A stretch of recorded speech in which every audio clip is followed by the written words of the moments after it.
Pagkatapos ng kapon, binaon ako sa hamon.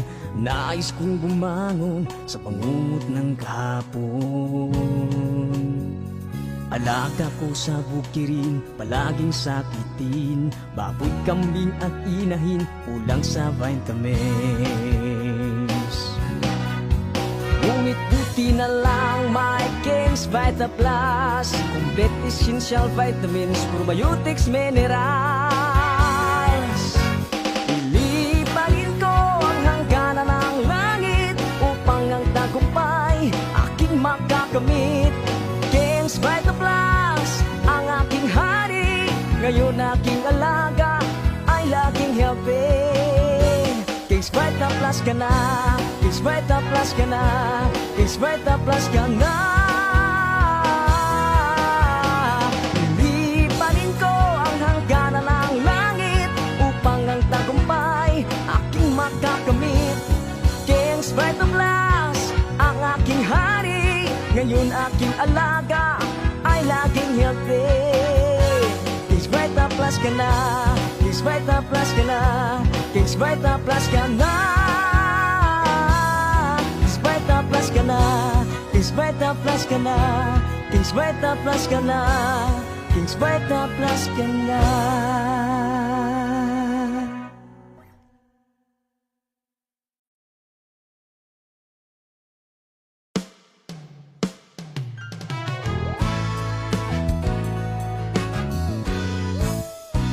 Sinisipon, nilalagnat na naman ang alaga ko, ang manok kong kasama, gabi't umaga.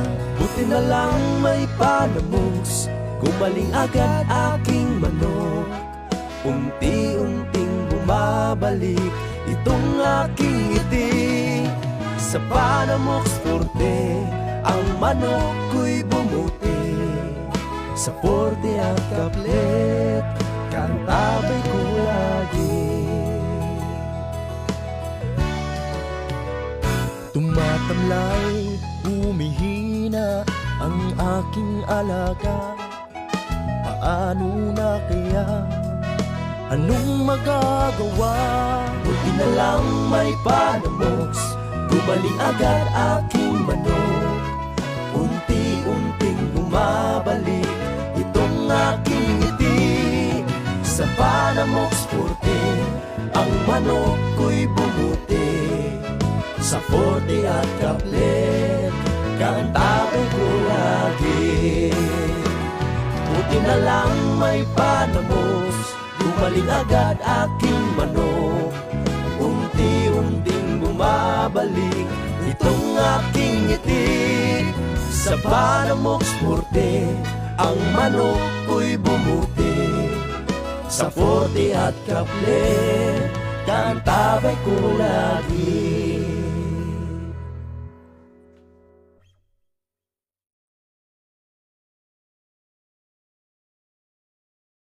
Pagkatapos ng kapon, binaon ako sa hamon. Nais kong bumangon sa pangungot ng kapon.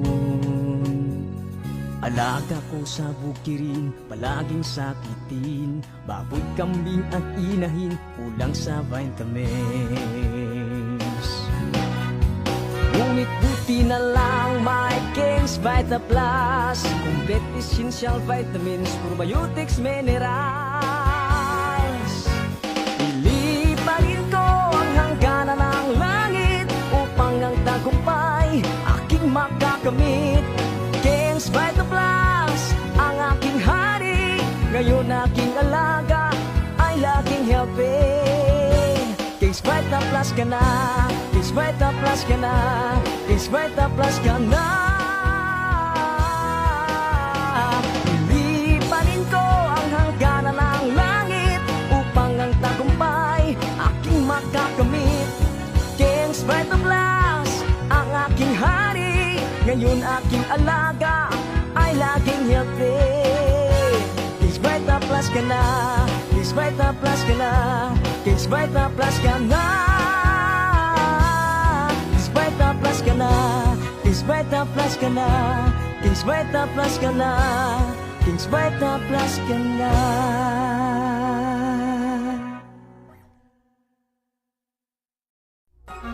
Labas nga impormasyon sa agrikultura, mga simpleng tips para sa mga mag-uuma. Yaman sa kaumahan, kikita ka na, aasenso ka pa. Sa programang AgriSenso, kauban si Inday Bajang o Clara Tita. Kini nga programa hatod kaninyo sa Kings Vita Plus Animal Feed Supplement, Panamox Antibiotic Caplet o Panamox Forte o sa Intenso Premium, Intenso Power Stag o Intenso Plus. Wag kang wag kang magpadala sa liwanag. Wala man. Maliwanag na naman daw ako. As in, hindi ko kasi makita. Parang on my end, I'm just fine. O, di ba? Pero sa kanilang end, napakaliwanag. Meron na ba mga rainbow? Yeah. O, di ba? Basta wag ka muna sumabay sa liwanag, not your time Wag pa. muna. Not yet. Ay, marami pa tayong dapat gawin. Ayan. Hello po sa ating lahat. O, di ba? Napakagandang hapon na naman po. Of course, sa lahat po ng mga nanonood sa atin, welcome and thank you so much. Ito po pala si Inday Bajang at ito inyong programang AgriSenso. Yes, magandang hapon, magandang umaga, magandang tanghali, magandang gabi, kung saan man Yeah. kayo ngayon at anong oras po kayong nanonood sa aming live o sa aming video ngayon. Magandang araw po sa inyong lahat. Welcome na naman sa ating fresh na episode for today's video. Of course, kasama si Inday Bajang and Clara Tita. Samahan niyo po kami ni Inday Bajang sa loob ng isang oras, depende sa chikahan, with regards po sa ating Agri-Balita at Agri-Unique Chika. But before that, Inday Bajang, batiin muna natin ang ating mga listeners via Kings of Radio, okay? Kasi yung ating Uy, nakita ko programa na yung ngayon. studio last Saturday. Last week ba Correct. yun? Kailan ba ako nag-visit sa office? Basta last something. O, di ba? Bongga siya. Oo. And may nakita tayo doon na may magandang boses. Ayan. Sekreto! Sikreto! Isa sa mga idol natin. Oh my gosh! Mashy talaga ako kay Mamba. Promise. Parang, oh my God. She is okay. Oh, ayan. She Hi, is the Mom. icon siya, legend siya. Yes, legend, icon, Icon. haligi, pamato, ano pa bang Oo. pwede?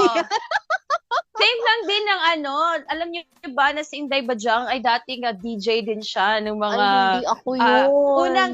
unang henerasyon ha. Oh, grabe siya! Unang henerasyon po ng mga lady DJs ng Davao City. Grabe, unang henerasyon talaga. Grabe siya. Pero yung mga nakasabayan ko before, ano Diba? siya, ang isa sa pinakasikat na nakasabayan ko is yung sa MOR, I forgot her name, Somewhere Swiss Love Radio. Si DJ Sweet. Parang yan, nakaabutan ko yan Yeah, siya. DJ Sweet. Yes.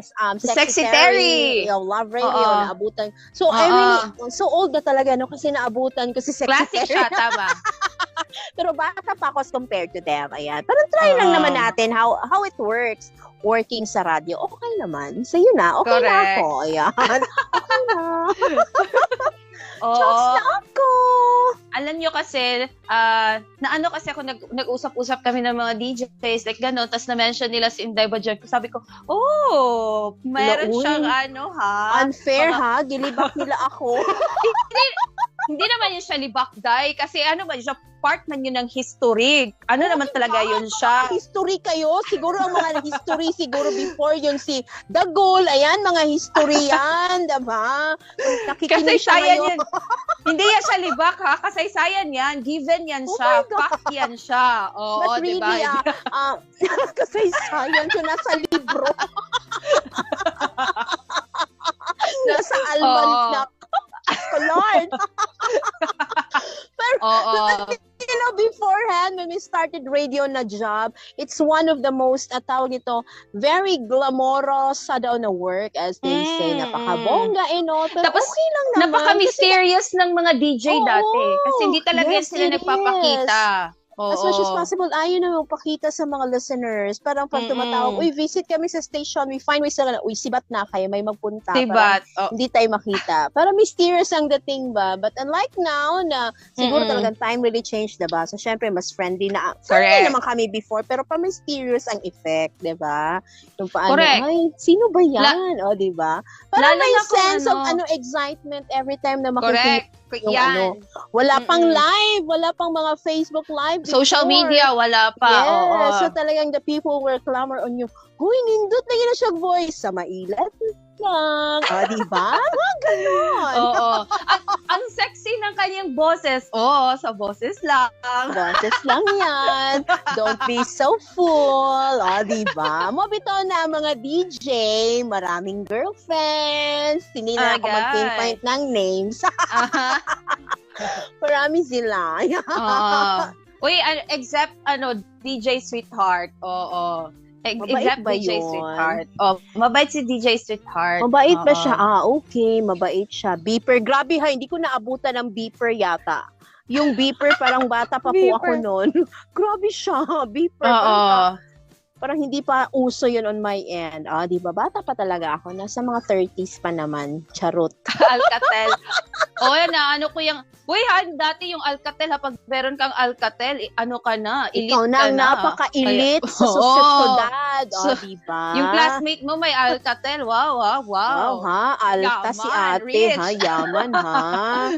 With sinunda Ang na naman safeguard. ng 5110. May safeguard na phone? Oh, yan. Yun yung yung 5110 yata. Classmate yan sila. Mm-mm. Di ba? Alta-alta. May mga ano na. Di ba? Kaganda-ganda mo Reminiscing the noon. past. Ay, nako. Anyway, ganun kami noon. Yes, formang Correct. sabon. Ayun. Formang sabon siya. Correct, yan. Speaking of radio, tayo din ay napakikinggan sa ating radio stations dyan sa Lambunaw, Iloilo, ang 90.7 Kings Radio, Lambunaw, Iloilo. Ganon din dyan sa may Negros Oriental, 88.7, Himalalod, Negros Oriental, Kings Radio, Himalalod. Dyan sa may Shato, Negros Oriental, 102.7 or 102.5, nakalimutan ko, sorry. Ay, Shato, lasing. Negros Oriental, Kings Radio. At dito naman po sa ating Mindanao area, sa may San Francisco City, Agusan del Sur, 99.5 Kings Radio. At dito sa Davao Region, 93.5 Kings Radio. Ang aking radio, ay, sa hindi naabot po ng ating mga radio stations, tayo din ay po ay mapakikinggan sa ating Kings Radio app. Okay? Kings Radio app. Meron po tayong Kings Radio app.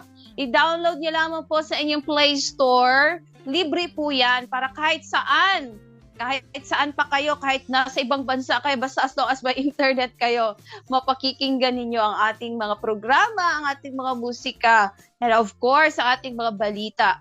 Anytime, anywhere. O, diba? Yes. Basta may load lang, may data connection, pwede na oo. yun. Diba? Mga yayamanin dyan na maraming load yun. Corrected ba yan? Speaking of Agri-Balita, Dai, I'm sure ready ka na sa iyong very good news. Isang onion cold storage facility ang itatayo sa Nueva Ecija. Uy, onion ha? Marami palang onion dyan sa Nueva Ecija. Marami naman actually mga local type of onions we have. Yun nga lang, medyo naging atrasado sa pag-harvest, kaya ayun ang nangyari is nagkaroon ng shortage, medyo nagmahal ang presyo nito. But anyway, isa sa sagot nila para sa mas stable na presyo na ng onion o ng sibuyas na pula is ang pagtatay o paglalagay ng mga mas marami pang onion cold storage facility. And this time, doon po ito sa Nueva Ecija. So yan po ang ating Agri-Balita ngayong araw kung saan sisimulan na ng Department of Agriculture ang konstruksyon ng cold storage facility para sa sibuyas sa lalawigan ng Nueva Ecija. Kasunod ito ng isinagawang groundbreaking ceremony para sa itatayong 20,000 bags capacity na onion cold storage sa Kalanquasan, Sur, Coyapo, Nueva Ecija. Popondohan ng 40 million pesos ang konstruksyon ng naturang pasilidad na ipagkakaloob sa pamamagitan ng High Value Crops Development Program sa Kalanquasan Sur Farmers Association. Ayon sa DA, sa pamamagitan ng pasilidad ay magkakaroon na ng imbakan ng mga aning sibuyas sa mga magsasaka sa Nueva Ecija upang mapanatili ang kalidad at maiwasan ang mabilis ng pagkasira ng mga ito. Nauna nang sinabi ng DA na magtatayo ito ng 6 na cold storage facility sa 4 na mga onion producing regions kabilang ang Ilocos, Cagayan Valley, Central Luzon at Mimaropa bilang suporta sa mga lokal na magsasaka. Ayun, so isa na doon na Nueva Ecija, meron pang itatayo ng mga onion storage facility sa Ilocos, Cagayan Valley, Central Luzon at Mimaropa kung saan we hope it will really answer our problem right now with regard sa mataas na presyo ng mga sibuyas na pula. And syempre, isa talaga sa pinakaano is sana ma-monitor rightly ang mga cold storage facility. Ika nga may saktong inventory kung saan ito located, ano yung mga laman, sino yung tawag nito, sino yung nagma-manage para we can really say or we can really put exact numbers kung ano pong nandoon sa mga pasilidad na kapaloob. Hindi lang for the onion cold storage facility, even to the other type of storage facility na itinatayo ng gobyerno with the tie-up of the private institutions na who is working or parang ginagamit na as of the moment. Diba? Kaya isa nga sa nakikita nila na problema rin, kaya medyo tumaas yung presyo ng onion is baka merong mga nagtatago ng mga onions o ibang produkto sa mga cold storage facility na hindi na i-inventory o hindi nakikita ng ating gobyerno. So sana be more transparent ang lahat for that. Of course, para rin naman sa kabutihan natin and especially to our farmers, ang sakto na inventory ng mga pasilidad meron tayo for now. Ayun. So that's our good news and sana mas marami pa, diba? At least man lang yung mga farmers natin di na ma-stress, di na malungkot na wala silang mapaglagyan ng kanilang mga produkto na masira agad and which di na rin nila may bibenta. Ayan, may World War 1000 na naman ulit sa aking paligid. Doon po ang ating agri-balita ngayong araw. Doon na po tayo kay Clara Tita sa ating agri-unique chika for today. Oo. Ipis na yan ang mga nag-World War II dyan. World War V. Alam mo na pinag-aawayan nila, laruan na maliit. Marami silang laruan. Nakapamili kami ng bago nung last na umalis kami. Nagpunta kami sa isang mall. Namili sila and all. So cooking ang pinili. Magkaisa ha. Separate na nga yan. Pero pagdating ng bahay, mag-aaway pa rin. Ang pinag-aawayang laruan is hindi yung laruan na binili. Yung taklob. Ano yung tawag sa Tagalog na taklob ng mga Takip. cups? Ayan. O yung mga takip ng cups. Nag-aaway sa mga maliliit na mga papel. Ay, Diyos ko, Lord. Okay lang po ako. Hingang malalim. Hingang malalim. Ayan, hingang malalim. Ihawin ko kaya sila at saka lutuin mamaya. Ayan. Kawawang mga bata. Ayan. Ayan, dito naman po tayo sa ating Agri-Unique Chika ngayong araw na ito. Sa lahat po ng mga nagnanais na magtipid ng kanilang mga gastusin. Of course, bukod sa gastusin sa bahay, sa mga kumbaga pagkain, ay meron din naman tayong mga pamamaraan para po tayo makatipid sa mga gastusin natin sa pagkain ng ating mga alagang hayop. So ayan, sino ba naman dito ang ayaw maging matipid sa lahat ng bagay? Kasi of course, kailangan nating magtipid, kailangan nating mag-save ng pera para sa mga susunod nating paggagastusan, o diba? So ayan, ihatid po sa atin yan ang ating ka-farming angat ka-content creator Sir Jid kung ano po yung mga pamamaraan para po tayo makatipid sa gastusin ng ating sa mga pagkain ng ating mga alagang hayop. Makinig po kayong mabuti. Makinig po kayo, kung pwede lang, maisulat ninyo yung lahat ng mga natutunan ninyo para po ay mai-apply nyo po sa inyo pang araw-araw na pag-aalaga ng mga alagang hayop. Ayan, roll VTR! Magandang araw po. Kumusta po? Live na naman tayo, no? So, ayan, silipin lang natin. So, dito sa pag-alaga ng mga hayop, merong iba't ibang mga pamamaraan din.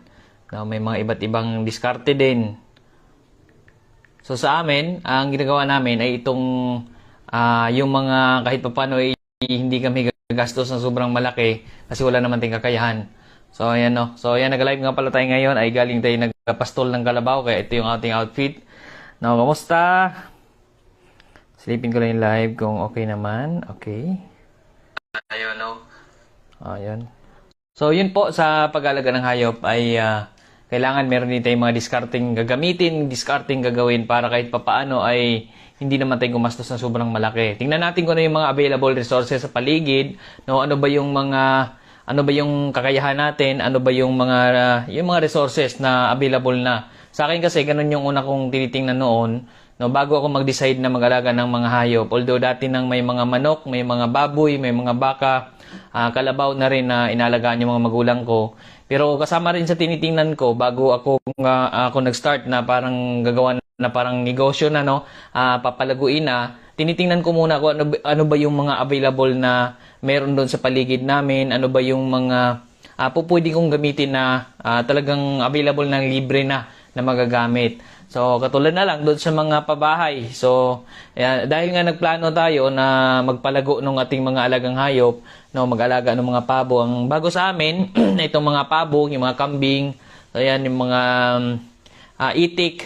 So, yan ay bago gansa. No, medyo bago sa amin yan dahil dati ang pinakaalaga lang talaga ng mga magulang ko ay itong mga baka, kalabaw, baboy, manok kasi yan yung usual na inalagaan sa bukid lalo na sa area namin sa Mindanao, no. So yun yung aking tinitingnan muna kasi ano rin ako parang ang taas din kasi ng pangarap ko, ang dami kong gustong makamtan, ang dami kong gustong maabot. No, pangarap ko na magtagumpay sa buhay kasi ako naman ay employee din na umaasa din doon sa sahod, no. Umaasa din ako doon sa kinikita ko arawan, no, dahil yun na nga ay yun yung kinalakihan ko, yun yung pananaw ko noon na kailangan ko magtrabaho ng tuloy-tuloy para mabuhay ko yung aking pamilya.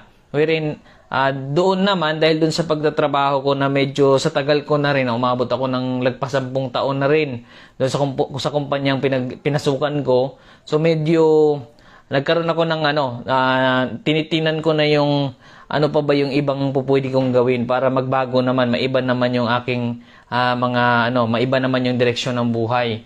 No, compared sa doon sa aasa ako na bilang employee na tuloy-tuloy na ganun yung aking naaasa na lang ako kung pagtanda ko na lumaki na rin yung hulog ko, no, para magkaroon ako ng pension. So sa isip ko imbis na ganun, para mas gusto ko na mabago habang medyo bata pa ako. Gusto ko mabago yung pamumuhay, mabago yung buhay na kahit papaano ay yung habang bata pa ay pwede na ako anytime nga gusto ko mag-retire, gusto ko magpahinga doon sa trabaho ay pwede ko nang gawin. So ang solusyon doon ay kailangan meron tayong negosyo, meron tayong other source of income, no, na talagang magpapasok sa atin ng cash flow, no, wherein kailangan nating gawan ng yun, no, kailangan nating gumawa ng action, kailangan natin na gumalaw para magawa natin yon. No, kapag nakaipon naman tayo yung pera natin ay pwede na nating palaguin yan. No, either magnegosyo tayo kung ano yung negosyo na pwede natin pasukin, kung ano yung sa tingin natin ay linya natin. Sa akin kasi, ang nakita kong linya ko, itong farming, kaya napunta rin ako dito sa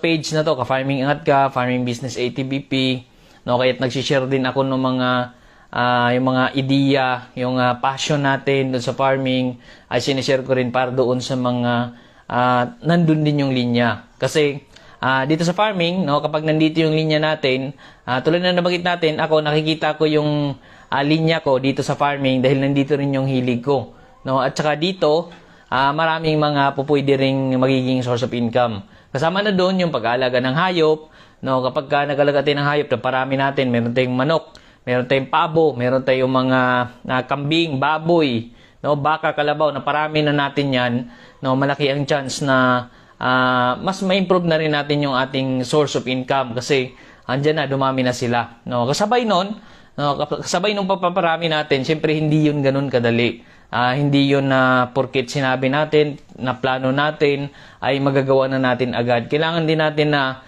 talagang planuhing maigi or hanapan pa natin ng mga solusyon. Tinitingnan ko rin ano ba yung nagiging challenge sa farming. no, ano ba yung mga nagiging problema ng karamihan sa mga farmer, karamihan sa mga nag-alaga ng manok, karamihan sa nag-alaga ng baboy, no, karamihan sa nag-alaga ng kambing, ano ba yung nagiging problema nila. So yun yung tinitingnan natin na iba-iba rin, no, dito sa manok, sa baboy, sa mga pabo, sa pato, usually ang unang pinaka nagiging challenge diyan ay yung pampatuka sa mga alaga. Sobrang ayun yung challenging kasi minsan kapag yung ating puhunan ay sapat lang na pambili ng alagang hayop, no? Minsan na-excite tayo, gusto natin marami agad, dinamihan natin. Yun ang puhunan natin, yun yung kaya natin na bilhin. So binili natin pero hindi natin na-consider yung pampatuka niya. Na minsan sobrang laki pa. Minsan nga kalibel na kung magkano yung presyo ng alaga mo. No, minsan mas mataas pa yung presyo ng mga pampatuka na bili natin para doon sa mga alaga. So kapag kinapos tayo ng puhunan doon, so doon tayo nagkakaproblema lalo. So either nagkakasakit ng alaga kasi kinapos sa pagkain or talagang namamatay na or binibenta na natin ng mas maaga na wala pa naman doon dapat sa mature age ng ating alaga na dapat ay pwede nang maibenta. So may mga ganong ano din, no? May mga ganong challenge din. Wherein ang ginawa ko doon sa ganong challenge ay yun, nagtanim-tanim ako. Una, tinitingnan ko yung alagang hayop, anong klaseng alagang hayop ang alagaan ko. Since ngayon marami, no? Nandyan yung baboy, nandyan yung kambing, nandyan yung baka, kalabaw, nandyan yung rabbit, nandyan yung mga pabo, gansa, manok, no? Itik, at iba pang mga alagang hayop. So, yun ang tinitingnan ko doon. Yung mga usual ay kailangan ng mga alagang yun ay pagkain. 'Di ba? Itong manok, pabo, gansa, itik, kailangan nila ng pagkain na usually binibili. No, yung mga feeds na talagang kapag pinarami din natin sila, dadami din yung kailangan nating feeds ipatuka sa kanila. So sa akin, ang ginagawa ko, lalo na sa baboy din, baboy kasi isa sa pinakamalakas mag-consume no nung feeds na pampakain sa kanila. So ginagawa ko, ang inalagaan naming hayop ay yung mga sanay din kumain ng mga natatanim. Since doon sa area namin, merong malawak na space doon, merong espasyo na nasa 7 hektarya na po pwede namang taniman. No, alam naman natin yung mga alagang hayop, yung mga baboy. Lahat yan, yung mga nabanggit natin, ayan naman ay yung mga natural nilang buhay noon. No, lalo yung mga native or mga wild noon pa. No, sanay sila kumain ng mga damo, yung mga prutas, yung mga reject na mga gulay, no, mga gulay, yun sanay silang kumain noon. So, yun yung tinitingnan ko. So, pwede ako magtanim, no, kung ano yung available na area, since may area na pwedeng tamnan. So, ang ginawa namin ay nagtanim-tanim kami. So, nandiyan yung kasaba, yung azola, madre de agua, kamote, kangkong, gabi, no, saging, ipil-ipil. So, yan yung mga tinatanim din namin ngayon para makatipid kami doon sa pampatuka ng mga alaga. At dahil doon sa lugar namin, medyo malapit kami sa mga palayan. So, nandyan naman yung mga leftovers na mga palay, di ba? So, nakukuha namin yan doon sa mga palayan, kinukolekta namin yan. Kasi pag nag-aani ng palay, usually, no, kinukuha dyan yung pinakamalaman na palay. Pero may mga naiiwan pa dyan na nililipad ng hangin, na may mga tira-tira pa rin, may mga kaunting laman pa rin, na pwede pa rin ibigay doon sa mga manok, sa mga itik, sa mga pabo, no, na malaking tulong na rin. Kung minsan kapag naggata ng ulam, ng gulay, ay nandyan naman yung sapal ng niyog na pwede ring maihalo or maibigay doon sa mga alagang hayop. So yun yung mga yun yung mga isa rin sa tinitingnan kong mga resources na available na doon sa paligid namin na naibibigay namin libre sa mga alaga na hindi na namin bibilhin. Kaya yun ang din namin ngayon is nag-i-improve kami. Ini-improve namin lalo yung aming mga taniman, pinaparami namin lalo para meron kaming tuloy-tuloy na ipapakain sa alagang hayop at habang dumadami yung alaga namin ay meron na rin kaming pampakain doon sa mga susunod pa, no, sa mga dagdag pa ng mga alagang hayop. Yun yung mga paraan namin. Maging doon sa mga kambing, sa baka, sa kalabaw, no, sa rabbit, maging rabbit itong mga pabo ay kumakain din ng mga damo. So nandyan naman yung mga napier grass, nandyan yung madre de agua na pinaparami din namin para libre din namin na ibibigay sa kanila. Kung sa panahon naman na tag-init, no, may mga nagsasabi, although sa lugar namin, so far naman kapag mainit, ay hindi naman mabilis na mamatay yung damo dahil yung lupa sa amin ay medyo hindi ganun kabilis na medyo clay soil siya na hindi ganoon kabilis matuyo. Hindi tulad ng area na medyo sandy, no, sand soil na mas mabilis na nauubusan ng tubig. So sa area namin, no, tuloy-tuloy naman na may damo kahit nasa panahon ng tag-init, madamo pa rin. Pero ang paghahanda naman yan, since nagpaparami kami ng mga napier grass, yung mga napier grass kasi, yan ay kinakain ng mga kambing. Halimbawa, may mga kambing na kami, baka kalabaw na paparami namin. So, nandyan yung napier grass na po pwede rin i-imbak. No, kapag sobrang dami na, po pwede mag-harvest noon, i-imbak sa drum na nilalagyan ng molasses. At yun, nakaloob siya sa drum or sa mga sako na hindi napapasukan ng hangin. So, yun din naman ay nagtatagal. Kumbaga parang inano siya, piniferment siya. No, yun yung mga pupwede rin gawin para kahit paano merong tuloy-tuloy na iba pang support na pagkain ng alagang hayop. Kung minsan din, may napapansin kayo, no, nagbibigay kami ng kaunting feeds dun sa alagang kambing. Actually, hindi talaga yun yung sadyang pinapakain namin sa kambing para sila lumaki. No, yun ay binigay lamang namin para meron kami mapaghaluan ng vitamins dun sa mga kambing. Kasi alam naman natin yung mga kambing din minsan ay napakahina ng resistensya lalo na sa panahon ng tag-ulan, mga taglamig. So yung mga maliliit na kambing, pinapanganak ng tag-ulan, no, minsan ay hindi sila na napapalaki, nagkakasakit. So sobrang nasasayang yon. Ang ginagawa namin, no, kahit papaano ay nagdagdag kami ng dagdag na nutrients dun sa binibigay namin mga pagkain or inumin nila. No, actually pwede rin doon sa tubig ihalo yung vitamins, no, pwede rin doon sa mga kinakain nila.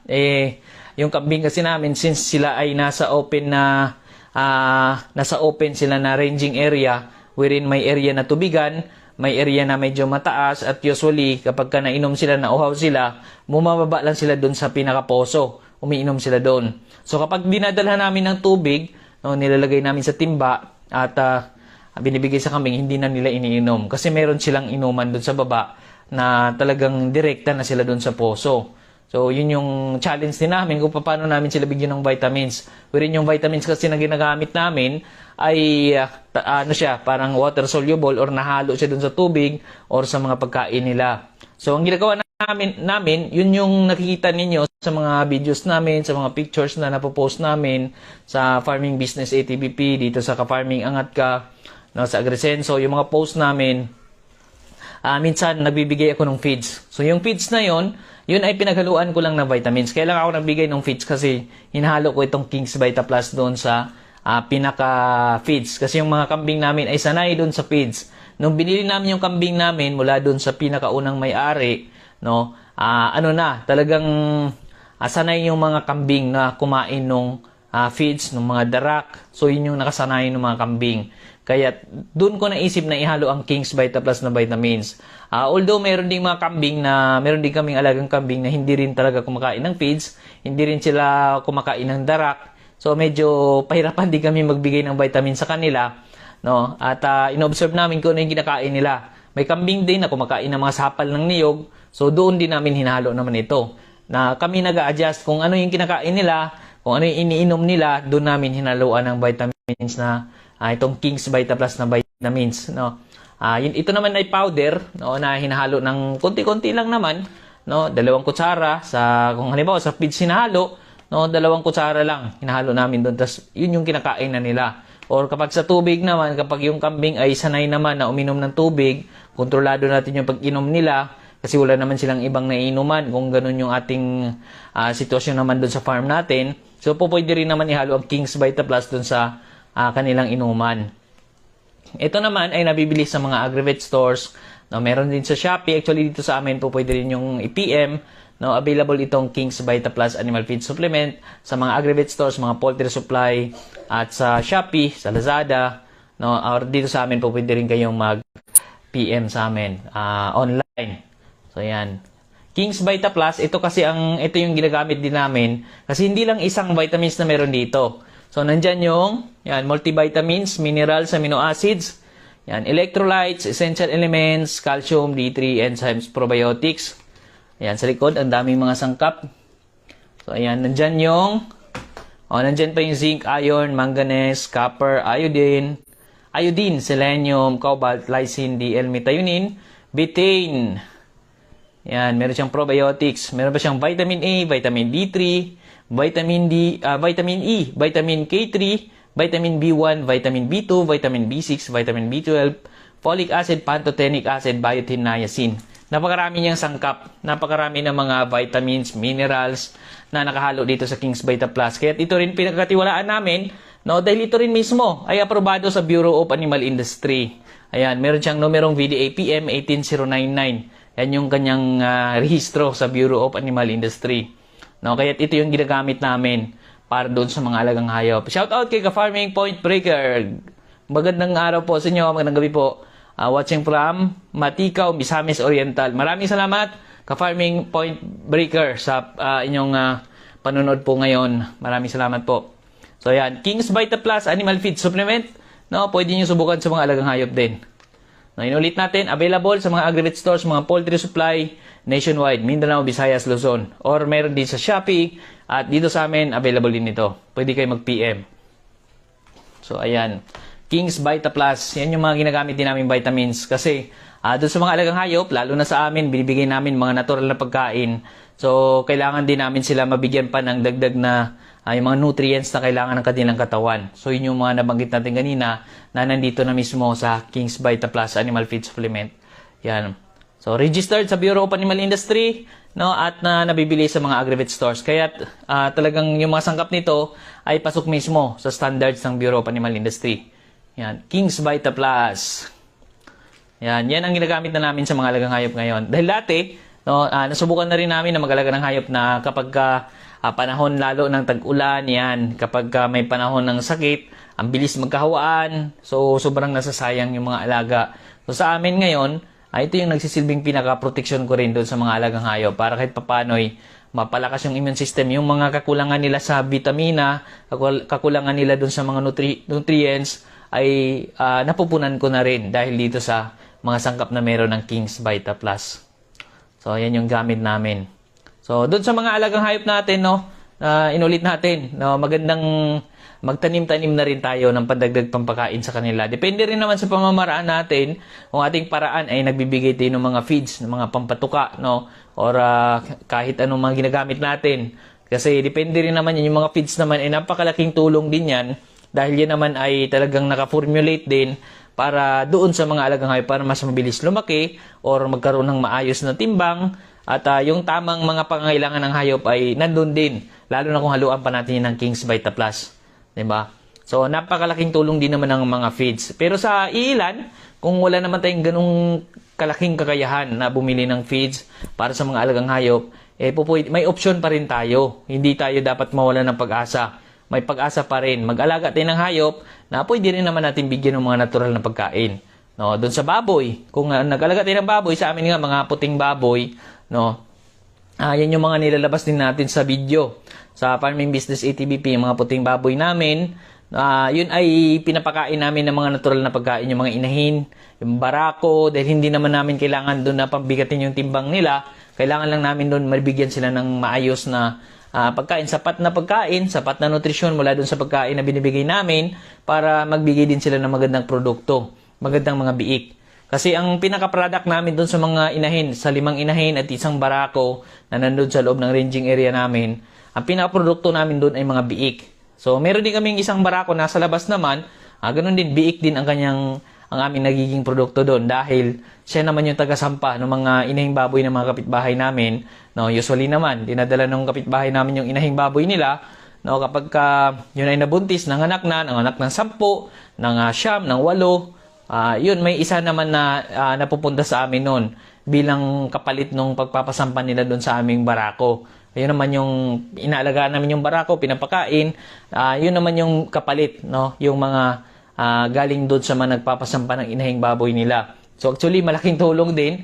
No, napakarami ring mga nakukuha naming biik mula doon sa barako. At kung minsan, doon pa kami kumukuha ng gagawing inahinin ulit. Kasi may mga magagandang lahi din yung mga baboy nila. Yung iba ay mas malalaking lahi. Yung barako namin ay medyo upgraded lang yon. So medyo may blood na rin siya ng native. May blood din siya ng white pigs. Sa ngayon, may mga white pigs na yung mga alaga namin. No, halo-halo, may mga black. So may black na nakaano sa kulay nila. So yun, halo-halo ang kanilang kulay kasi mga cross na rin sila, crossbreed na rin sila. may lahing native, may lahing white pigs. So, yun din yung mga napili naming alagaan. Actually, sinasanay din namin sila mula biik pa lang. Sinasanay na namin sila pakainin ng yung mga pagkain na natural. Yung mga kamote, yung mga kasaba. Yung kasaba best kung lutuin natin. Kasaba, gabi. Kasi, ayan, na-try din namin yung kasaba. Medyo matagal kami na pagkain ng kasaba. No, kasi nagpapaararo ako dati ng malawak-lawak, siguro mga 3 hectares o 3 to 4 hectares pinapaararo namin. Tinamnan lang lahat yun ng kasaba. Kasi para talaga yung pagpakain ng alagang hayop. Pero mula noon, nung napakain kami ng kasaba, medyo hindi okay yung nagiging anak ng mga inahin namin. So yun pala, meron palang itong kasaba, hindi rin pala maganda. Lalo na itong hilaw na kasaba na ipapakain nating direkta doon sa mga baboy. No? Doon sa mga alaga natin. Actually, meron din doon sa itik namin, na-try namin hilaw na kasaba. No, na ginagawa namin maliliit. Tapos yun yung pinapakain sa itik. So may mga itik kami nalalason din. So hindi pala siya okay na ipakain sa alagang hayop na hilaw. Mas best na lutuin natin kasabay ng mga gabi. Kung meron tayong tanim na mga gabi, pwede natin padagdag yan, papakain yung kasaba, niluluto, gabi, niluluto, haluan ng darak, ay maganda na rin yan doon sa mga baboy, sa mga native pigs, sa mga upgraded pigs. No, yun yung mga ginagamit din namin. Actually, kahit kangkong nga, itong kangkong din, mabilis lang din itanim.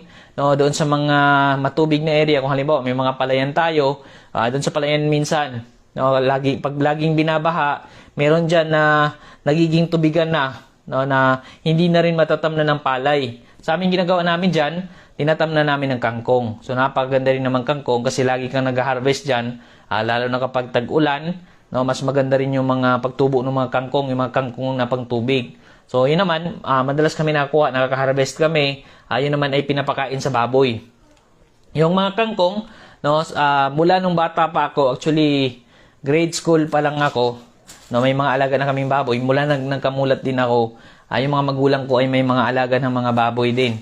Yun yung nagiging namin noon, source namin ng mga, kumbaga, kapag ka may kailangan na pera, halimbawa pang tuition, mga panggasto sa palayan, yung mga pang piyesta.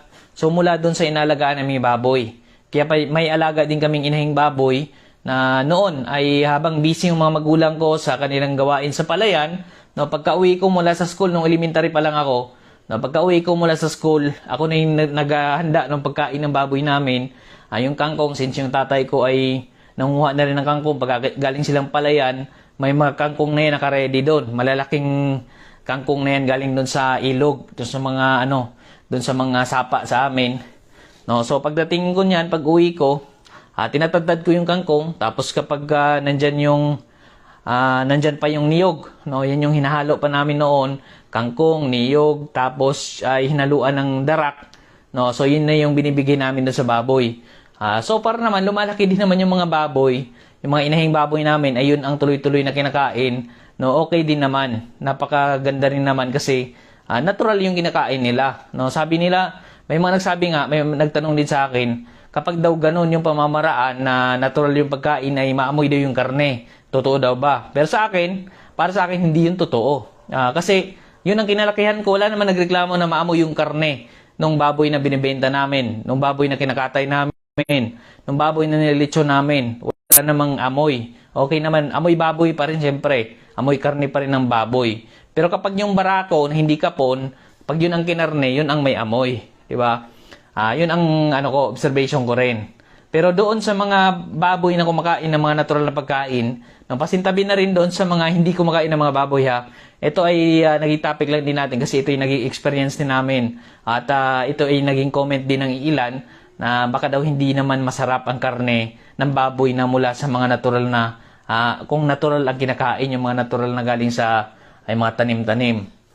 So para sa akin, mas okay nga siya. Mas masarap. So ayan, watch kay Ka-Farming Dennis Olayaw, watching from KSA. Maraming salamat po, magandang gabi po. So yun po yung aking pananaw din dito sa pag-alaga ng baboy, ay napakaganda rin na kahit pa paano meron tayong alagang baboy kasi maibibenta natin kapag may kailangan ng pera. Tulad na nabanggit natin kanina, kapag may pang tuition, mga pangangailangang ibang panggastos, ay meron tayong mapagkuhanan na kahit pa paano ay tinatyaga lang natin dyan sa silong na hindi naman natin kailangan pang utangin pa, di ba? Ibebenta na lang natin kung ano yung alaga na meron tayo.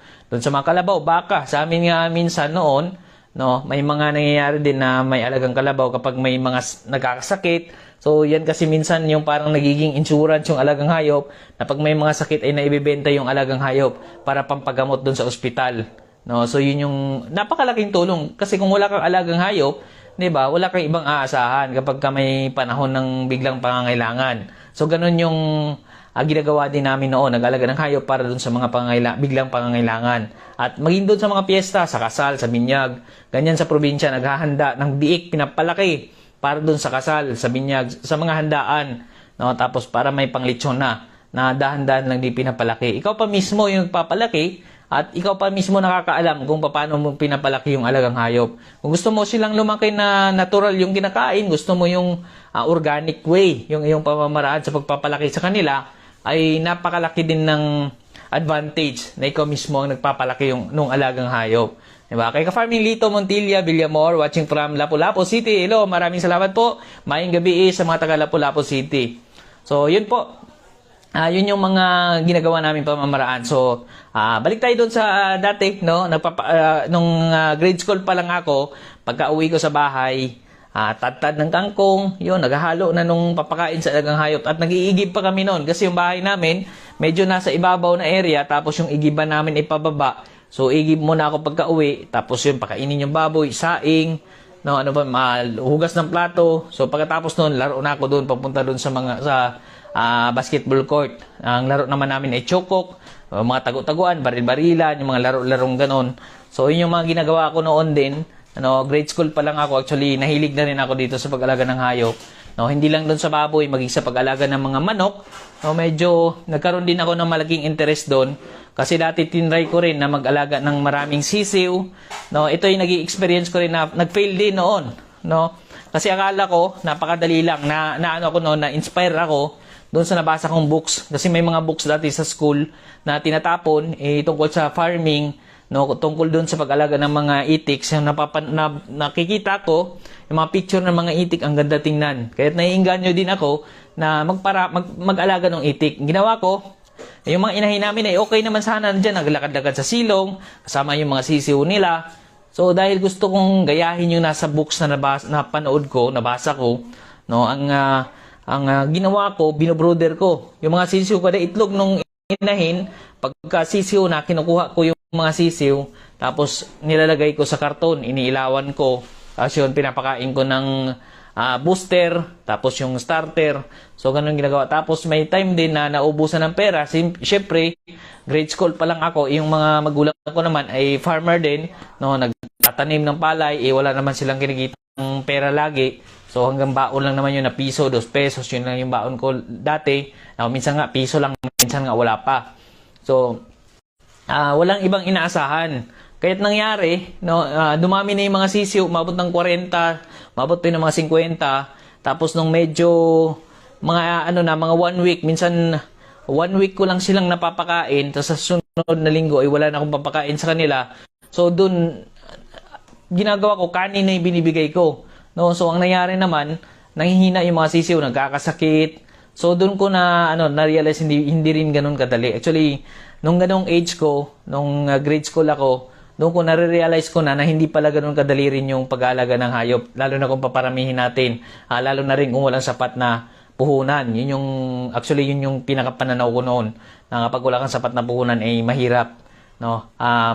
Maliban na lang kung meron kang other source na kahit maliit lang, basta importante talaga, matingnan mo na kung ano yung pangangailangan ng alagaan mong hayop. Kung halimbawa, sisiw, dapat makwenta mo na kung gaano kadaming feeds sa kailangan nila, hanggang sa sila ay medyo malaki-laki na kaya na natin pakawalan, kaya na natin i-free range, kaya na natin bigyan ng mga natural na pagkain.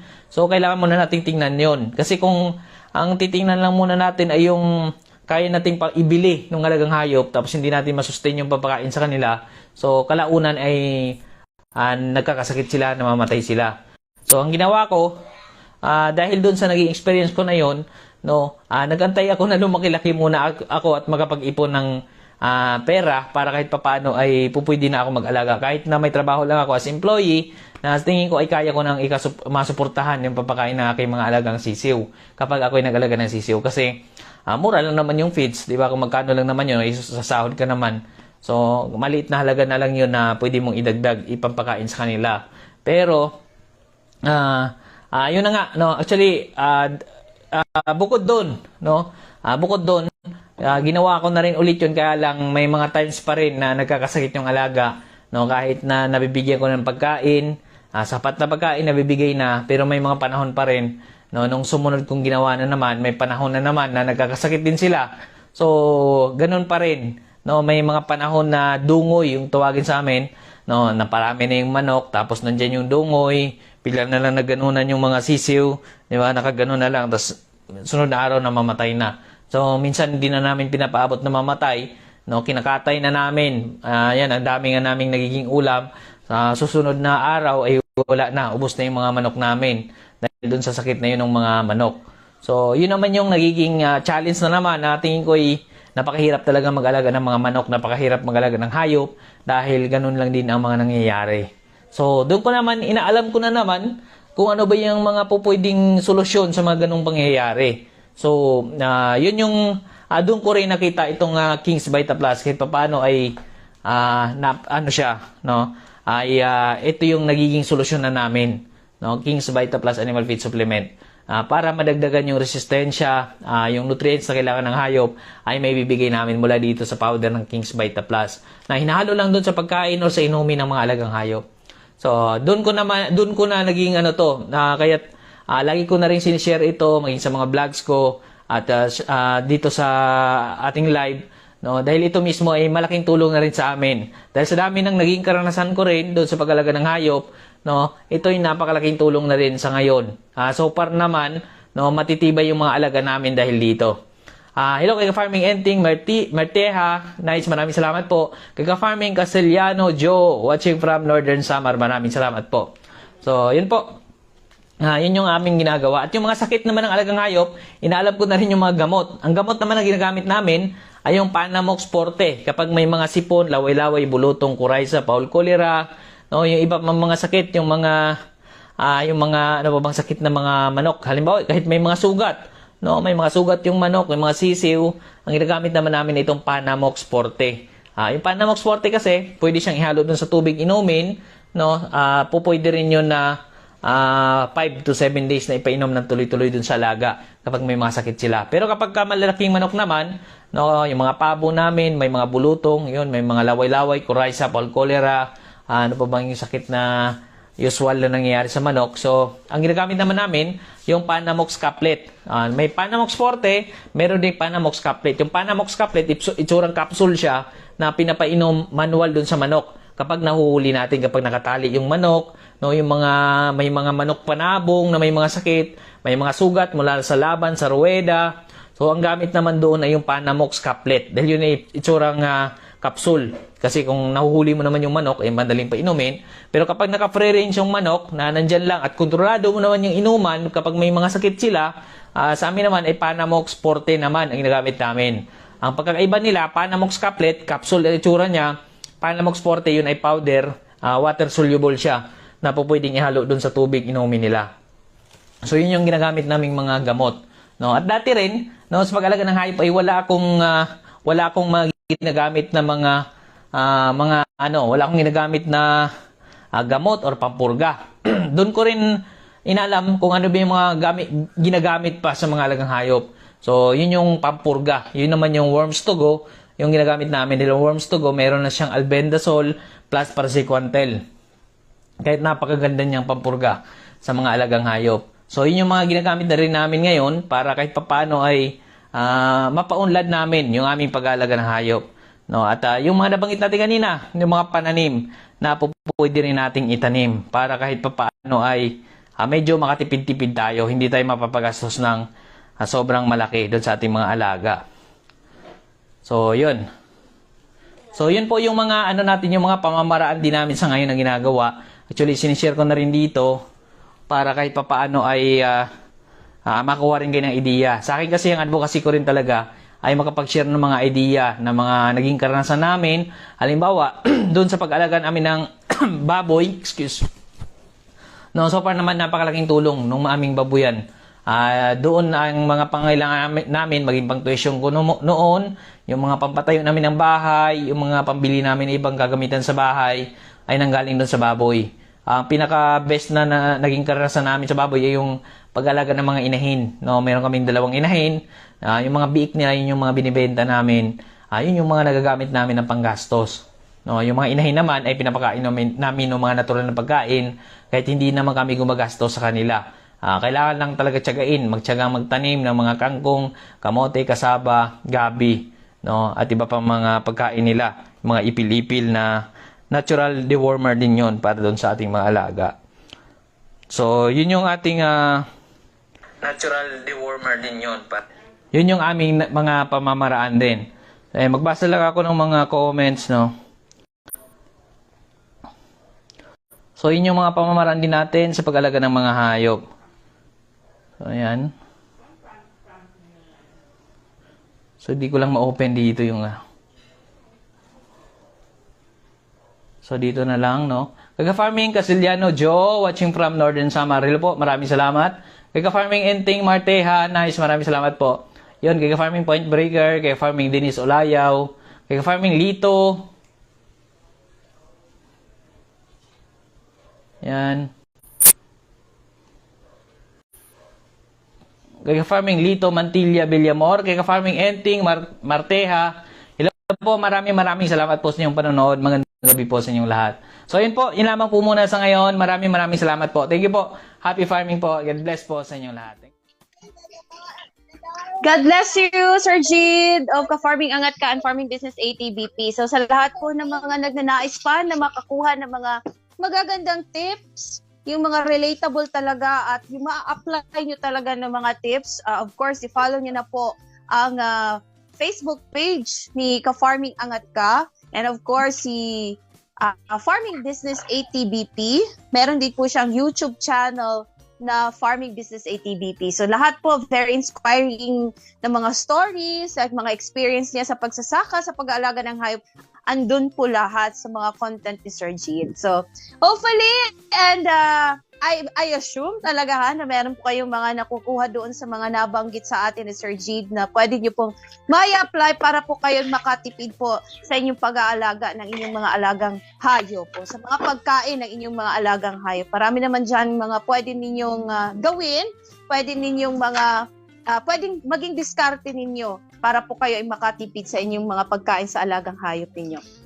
Ayan! So, speaking of mga kapartner natin sa pag-asenso, meron po tayong King's Vita Plus Animal Feed Supplement para mag-scaplet at para mag-sport the Intenso products, worms to go at ang ating King's Vita Pet Multivitamins Plus Minerals. So, lahat po yan ay available po sa ating mga Suking Aggregate stores.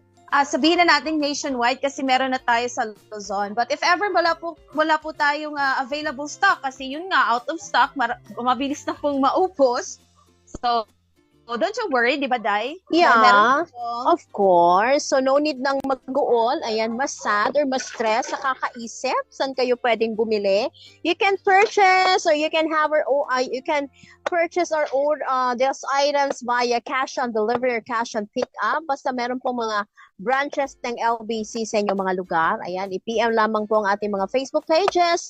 May mga associates po tayo magre-reply sa inyong mga orders or concerns. And presto, we can prepare your orders. Or, mag-Shopee tayo mga friends via KBM Aggregate Lines. Yan po ang inyong hanapin sa store. And just add to cart and check out. Ayan. So, just in case lang naman na maubusan po ang inyong mga Suking Aggregate stores sa inyong mga lugar. Ayan. Pwede tayong mag-online shopping at your convenience. Ayan. Corrected by. Okay. And sad to say talaga. Sad to say, lilipad na siya. Ayan. Lilipad na siya. Diba? Going there. Mga 1 hour mahigit. Depende Even it's sa traffic. Depende sa Ay, pag traffic. traffic, almost 2 hours talaga. Kahit digos yan siya, di ba? Oo, Depende yan totoo. siya. Depende rin sa takbo ng ano, no? Ng bus. Ng You buy bus, your own oo. airplane na para you'll just jump lang Oh, there when you get ano, there.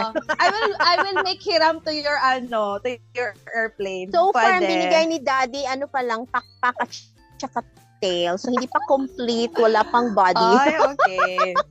Sabihan mo si Diretse. daddy mo na ano, sabihin mo si daddy mo na ano, ikumpletuhin na para magamit ko rin. Para Sige, 1 minute, will do. zoom, punta na Sige, tayo, 1 oh, minute. diba? Pero mas better siguro helicopter na lang para mas madali.